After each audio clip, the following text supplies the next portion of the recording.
جس عاشق رسول کا آج میں تذکرہ کرنے لگا ہوں، وہ عاشق صادق کہ جس نے اپنے نبی صلی اللہ تعالیٰ علیہ وسلم کی حرمت پر،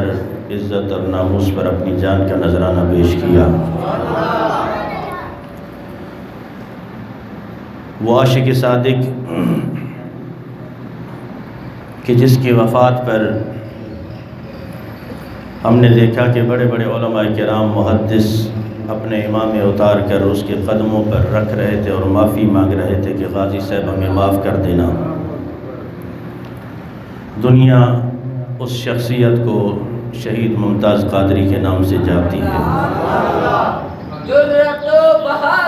ممتاز حسین قادری،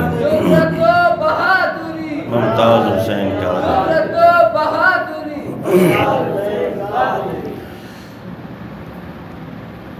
چونکہ آج کل ان کا عرس مبارک بھی چل رہا ہے، آج غالباً تیسرا دن ہے، اس حوالے سے ہماری بھولی بھالی قوم ویسے بھی بہت جلد یہ کارنامے بھول جاتی ہے، بار بار یاد دلانے پڑتے ہیں، اس لیے بھی کہ ہم اور کچھ نہ کر سکے لیکن کم از کم آنے والی نسلوں تک اپنے اس شہید کا اور اس غازی ناموس رسالت کا نام تو زندہ رکھ سکیں۔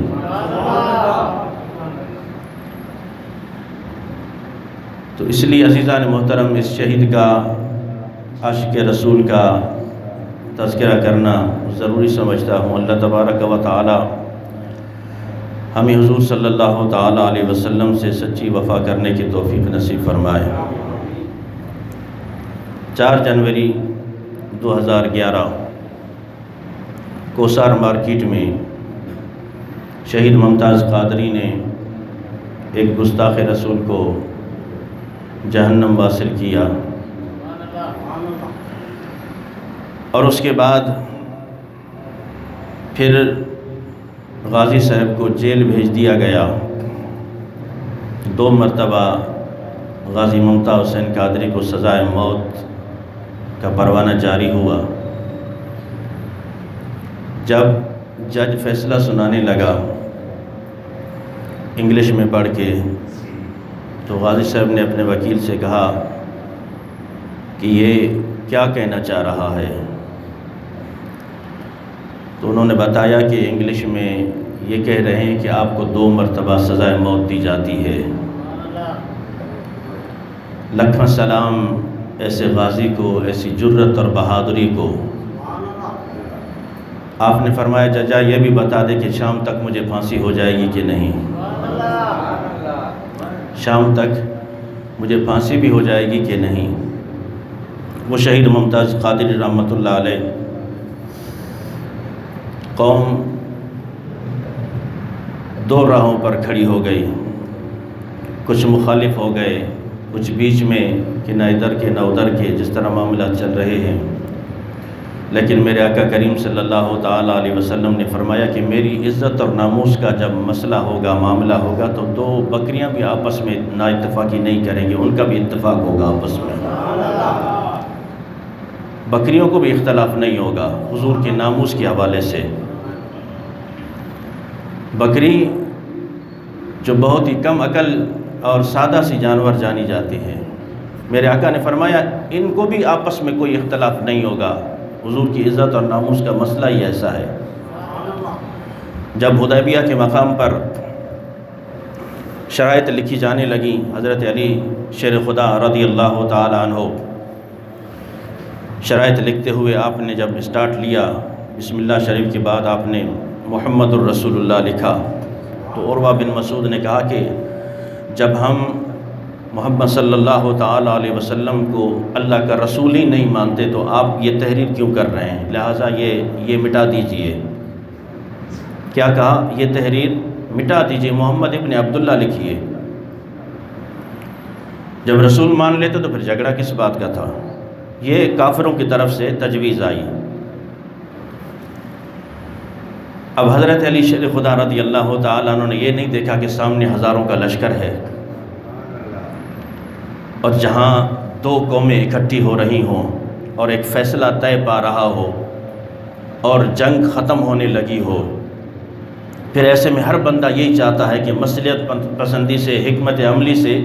اس چیز کو رفع دفع کیا جائے، لیکن شاید وہ حکمت عملی حضرت علی شیر خدا کے پاس نہیں تھی جو آج ہمارے پاس بہت زیادہ ہے۔ وہ مصلحت پسندی حضرت علی شیر خدا کے پاس نہیں تھی جو آج جس کا استعمال ہم بہت زیادہ کرتے ہیں۔ دین کے معاملات میں مصلحت پسندی ہے، حکمت عملی ہے، باقی اپنا ذاتی معاملہ ہو تو نہ ہمیں حکمت عملی یاد آتی ہے نہ مصلحت پسندی یاد آتی ہے، بس منہ سے بک بک ہماری جو نکلتی جاتی ہے اس کو کوئی روکنے والا نہیں ہوتا۔ جہاں دین کا معاملہ ہوتا ہے پھر وہاں مصلحت پسندی ہے۔ تو پوچھی حضرت علی شیر خدا سے کہ آپ کی مصلحت پسندی کیا تھی؟ آپ یہ دیکھ رہے تھے کہ صلح حدیبیہ، یہ تحریر لکھی جا رہی ہے ورنہ یہ بڑی جنگ چھڑ جائے گی۔ تو حضرت علی شیر خدا کے جو جواب تھا، فرمایا کہ ایک روایت میں یہ بھی ہے کہ حضرت اسید بن حضیر اور حضرت ابو قتادہ حضور صلی اللہ تعالیٰ علیہ وسلم کے صحابی ہیں، جب عروہ بن مسعود نے کہا نا کہ یہ تحریر مٹا دیے تو وہ فوراً دوڑے حضرت علی کی طرف، ایک نے دائیں بازو سے پکڑ لیا، ایک نے بائیں بازو سے پکڑ لیا اور فرمایا کہ اے علی یہ تحریر نہیں مٹانا، یہ تحریر نہیں مٹانا۔ حضرت علی نے فرمایا اور ٹھہر جاؤ، میں کون سا مٹا رہا ہوں، ٹھہر تو جاؤ، میں کون سا مٹا رہا ہوں۔ عزیزان محترم، جب اتنی سی بات بھی صحابہ کرام کو اور حضور صلی اللہ تعالیٰ علیہ وسلم کے چاہنے والوں کو ناگوار گزرے، جس کا خود حضور صلی اللہ تعالیٰ علیہ وسلم حکم بھی جاری کریں کہ اے علی مٹا دیجئے، حضرت علی عرض کرتے ہیں یا رسول اللہ، علی کے ہاتھوں میں تو وہ طاقت نہیں کہ آپ کے نام کو مٹا سکے، آپ کے نام کو مٹا سکے، یہ لیجئے آپ خود مٹا سکتے ہیں تو مٹا دیں، ورنہ علی نہیں مٹا سکتا، علی نہیں مٹا سکتا۔ آج ایک قوم وہ بھی پائی گئی کہ مسجد پہ یا نبی لکھیے یا محمد لکھیے، کھرچ کھرچ کر اس کو مٹا دیں گے۔ بغض اور عناد اتنا ہو گیا ہے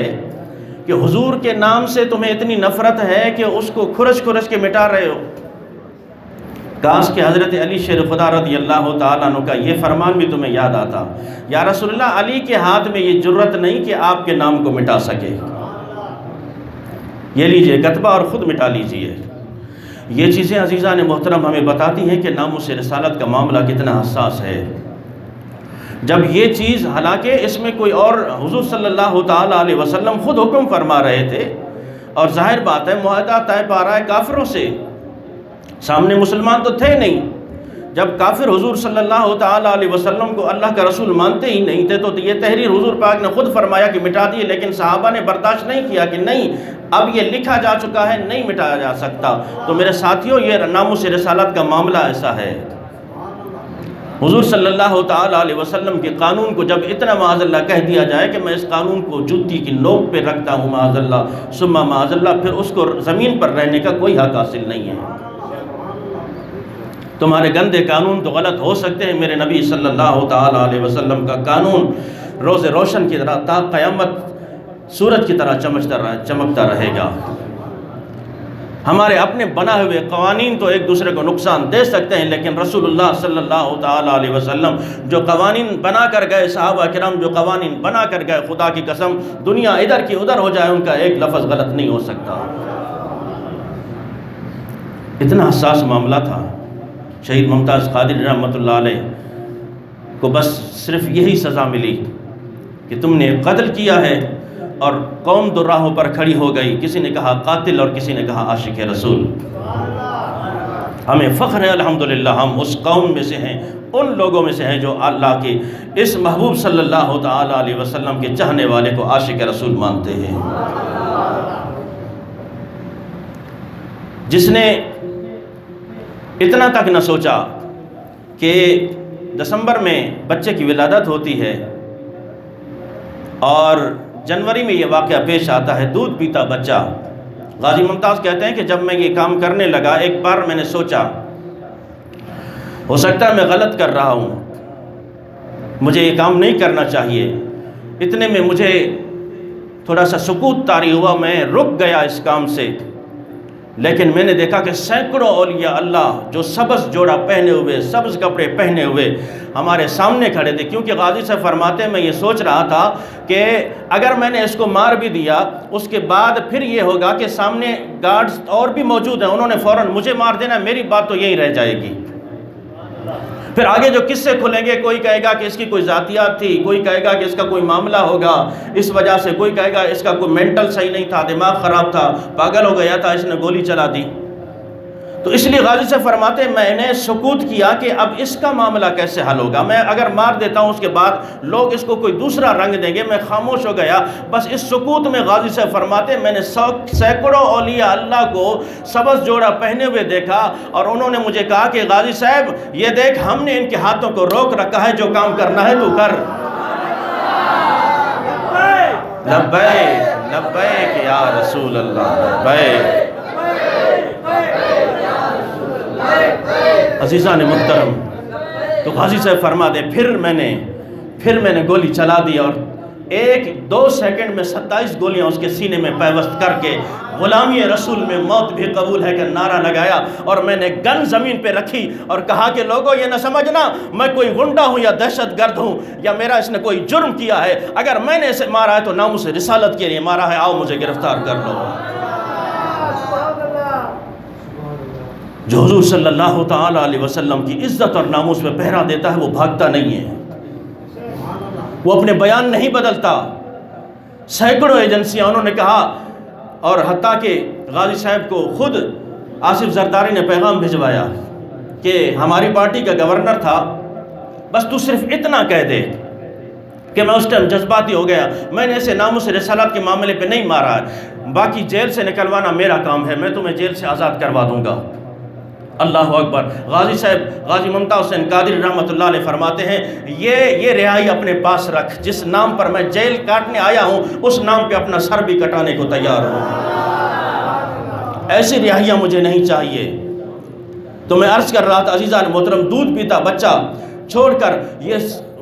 دل میں خیال پیدا ہو سکتا تھا کہ اس کو کون سنبھالے گا، بعد میں میرے معاملات کیا ہوں گے، میرے گھر والوں پر کیا بیتے گی، لیکن خدا کی قسم غازی صاحب کے بڑے بھائی ہیں ملک دل پذیر آوان صاحب، وہ کہتے ہیں کہ غازی صاحب کے اس کارنامے سے پہلے ہمیں کوئی جانتا تک نہیں تھا، لیکن اس کارنامے کے بعد لوگ ہمارے آج بھی ہاتھ چومتے ہیں اور ہمیں کھڑے ہو کر سلام کرتے ہیں، لیکن قوم کو آج تک پھر بھی بات سمجھ میں نہیں آئی۔ مفتی حنیف قریشی صاحب ہیں، انہوں نے کہا کہ جب میں غازی صاحب سے ملنے گیا، جیل میں ملاقات کرنے گیا، تو ایک بار تو میں نے ان سے سوال کیا کہ غازی صاحب دل میں کوئی ایسا وہم تو پیدا نہیں ہوتا کہ میں نے غلط کام کیا ہے؟ تو غازی صاحب کے جو الفاظ ہیں وہ سنہرے حروف سے لکھنے کے قابل ہیں۔ غازی ممتاز حسین قادری رحمۃ اللہ علیہ فرماتے ہیں مفتی صاحب اگر مجھے پوری دنیا جھٹلا دے کہ غازی تو نے غلط کام کیا ہے، میں سب کو ٹھکرا دوں گا میں نے صحیح کام کیا ہے۔ فرمایا اس کی وجہ کیا ہے؟ مفتی صاحب نے اسے پوچھا کہ اس کی وجہ کیا ہے؟ غازی صاحب نے فرمایا اس کی وجہ یہ ہے کہ میں نے خود رسول اللہ صلی اللہ تعالیٰ علیہ وسلم کو جاگتی حالت میں ان آنکھوں سے حضور کا دیدار کیا ہے۔ اس جیل میں اس کارنامے کے بعد میں نے رسول اللہ صلی اللہ تعالیٰ علیہ وسلم کی زیارت کی ہے۔ لوگوں رسول اللہ کی زیارت ایسے نصیب نہیں ہوا کرتی، قاتلوں کو حضور کا دیدار نہیں ہوتا۔